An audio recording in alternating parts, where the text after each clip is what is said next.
Assalamualaikum warahmatullahi wabarakatuh. Apa kabarnya teman-teman? Semoga selalu baik ya. Perkenalkan, nama saya Anissa Mucal Cinta. Saya berasal dari sekolah SMP 1 Deli Serdang. Saya berasal dari kelas 7D. Kali ini saya akan membawakan kisah yang berjudul Batu Menangis. Cerita ini berasal dari Provinsi Kalimantan Barat. Nah, didengar baik-baik ya. Dahulu kala hiduplah seorang janda dengan satu anak gadisnya. Nama anak gadis tersebut ialah Darmi. Darmi adalah seorang gadis yang sangat suka bersolek. Wajahnya memang cantik. Setiap hari, ia menghabiskan waktu untuk berdandan dan mematuh diri di depan cermin. Ibunya sering menasehati agar Darmi juga meluangkan waktu untuk membantunya. Bantulah ibu, nak. Ibu kan harus pergi ke ladang. Nah, tolong gorengkan ikan ini ya. Pinta ibu. Darmi pun menolak. Nanti tanganku terpercik minyak. Wajahku kusam. Begitulah alasannya. Karena Darmi terus berkukuh, ibunya pun mengalah. Selalu saja begitu. Darmi tidak pernah mau membantu ibunya. Sepeninggalnya suaminya, kehidupan ibu Darmi memang sangat berat. Ia harus bekerja keras untuk menghidupi Darmi. Sayang sekali, Darmi tidak pernah menyadari hal itu. Malah, wajah ibu yang tampak tua dan kusam membuat Darmi sering mengoloknya. Suatu hari, Darmi merengek agar diminta dibelikan baju-baju baru ke pasar. Baiklah, nak. Tapi temani ibu. Ibu tidak tahu harus beli di mana. Dengan bersungut-sungut, Darmi pun menemani ibunya. Mereka berdua berjalan menuju kota. Bu, jangan berjalan di sebelahku. Aku malu.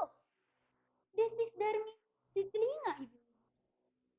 Ibu Darmi tidak menyangka bahwa Darmi akan bersikap seperti itu. Namun, ia pun mengalah. Memang bajuku jelek dan aku pun belum mandi. Pantas saja Darmi malu. Gumam.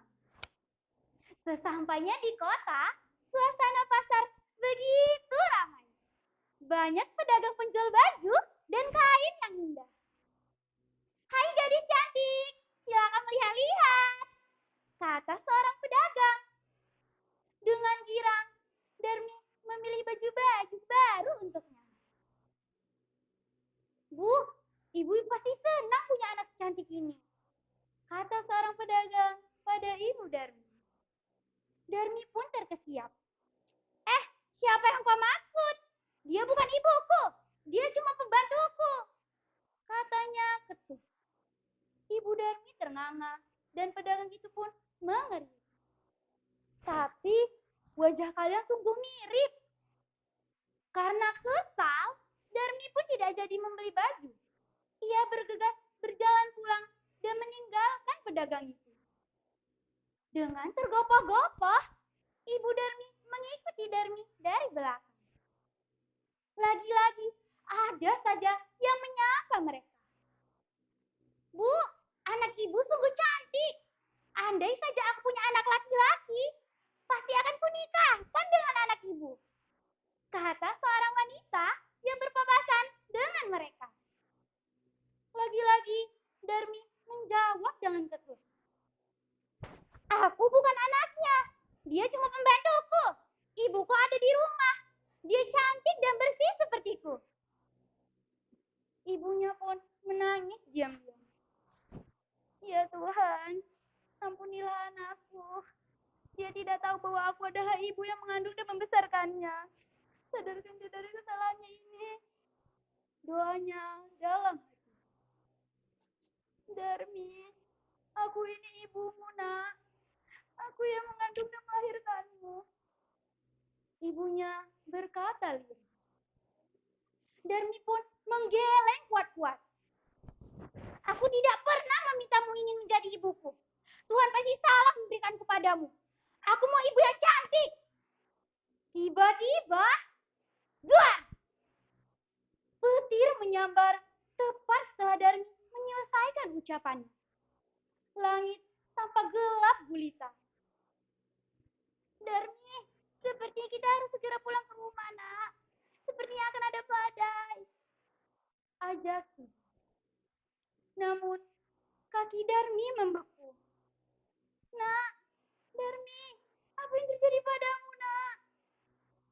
Karena ketakutan, Darmi pun melihat kedua kakinya yang tampak membeku. Bu, kakiku. Kakiku tidak bisa digerakkan, Bu. Rasanya keras seperti batu. Tolong aku, Bu. Namun, semuanya terlambat. Kini, seluruh tubuh Darmi pun membeku. Ia pun berubah menjadi batu. Namun, sebelumnya ia sempat berubah. Maafkan aku, Bu. Maafkan atas semua kesalahanku ini, Bu. Maafkan aku. Semuanya sudah terlambat.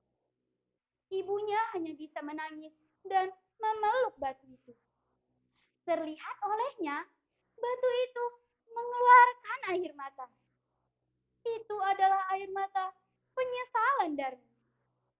Sampai sekarang, batu itu dikenal dengan sebutan batu menangis. Teman-teman, hikmah yang bisa kita petik dari kisah ini ialah jangan selalu melawan orang tua dan kita harus hormat kepada mereka.